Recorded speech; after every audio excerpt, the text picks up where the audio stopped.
হামে মৃত্যুবরণ করেছে এখন পর্যন্ত 400-র উপরে বাচ্চা। গতকালকের রিপোর্ট অনুযায়ী আজকে ফাইনাল কতজন মারা গেছে তা এখন পর্যন্ত জানা যায়নি। হয়তোবা এই সংখ্যাটি 400-র উপরে আছে, তো অবশ্যই 500 হয়তোবা এখনো ছাড়ায়নি। এটি নিয়ে বিভিন্ন ধরনের পলিটিক্স চলতেছে। কেউ কেউ বলছে শেখ হাসিনার আমল থেকেই হামের এই প্রকোপের জন্য যে টিকা ক্রয় করার কথা ছিল তার বাজেট পেশ হয়েছিল কিন্তু কেনা হয় নাই, ওখান থেকেই স্লো হয়েছে।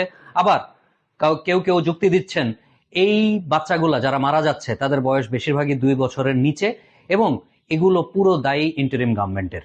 ইন্টারিম গভর্নমেন্ট অর্থাৎ ডক্টর মোহাম্মদ ইউনূস এবং নূরজাহান বেগম, যার স্বাস্থ্য উপদেষ্টা। যাই হোক, এই পুরো হতাশাজনক সিচুয়েশনে একটি আশার আলো দেখা দিয়েছে। আইসিডিডিআরবির chief scientist doctor Zubair Chishti একটি অভাবনীয় অক্সিজেন সাপ্লাই দেওয়ার জিনিস আবিষ্কার করেছেন, যার কস্ট মাত্র 300 টাকা, যার মূল্য মাত্র 300 টাকা। আপনারা এখনই একটা ছোট্ট ভিডিও ক্লিপ দেখতে পাবেন যেখানে দেখবেন কিভাবে এই অক্সিজেন সাপ্লাইটা দেয়া হচ্ছে।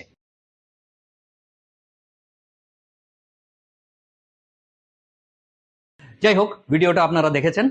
এই ভিডিও থেকে এইটুক বোঝা যায় যে অক্সিজেন সাপ্লাই একটা মেইন কারণ যেখানে হামের বাচ্চাগুলা মারা যাচ্ছে। তো এই বৈপ্লবিক ইনোভেশনকে অবশ্যই আমি বলবো সরকার যেন এটাকে ভালোভাবে রিকগনাইজ করে এবং তাকে যেন পুরস্কৃত করা হয়।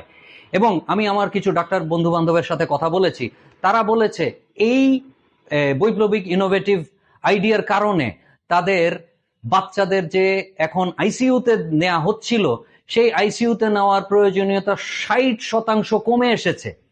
এটা একটা বিপ্লব। এই মুহূর্তে যেই পরিমাণ টার্ময়েলে, এটা একটি মহামারী। হাম এই মুহূর্তে মহামারী। কেন গভর্নমেন্ট এটাকে মহামারী ডিক্লেয়ার করে নাই সেটাও একটা রহস্যজনক ঘটনা। শোনা যাচ্ছে স্ট্যাটিস্টিক্স অনুযায়ী প্রায় 10,000-এর বেশি হামে আক্রান্ত বাচ্চা এখন আছে। কেউ কেউ 5-6 হাজার বলছেন, কেউ কেউ বলছেন এটা অনেক বেশি, যেটা সরকার এখনো প্রমোট করতে দিচ্ছে না। কিন্তু মারা যাওয়ার সংখ্যাটাও নাকি 400 নয়, এই ধরনের বক্তব্য আসছে। যাই হোক, এইবার আমি আসব, সবাই যে গালাগালি করছেন ডক্টর মোহাম্মদ ইউনূস এবং নূরজাহান বেগমকে, আসলে প্রথম কথা হলো ডক্টর মোহাম্মদ ইউনূসকে একটা গালি আমি দিতেই পারি। উনি এরকম যুক্তি ছাড়া একজন লোককে কেন স্বাস্থ্য উপদেষ্টা বানাইলো, যার কোনো এক্সপিরিয়েন্স নাই, যার এক্সপিরিয়েন্স হচ্ছে এনজিওর।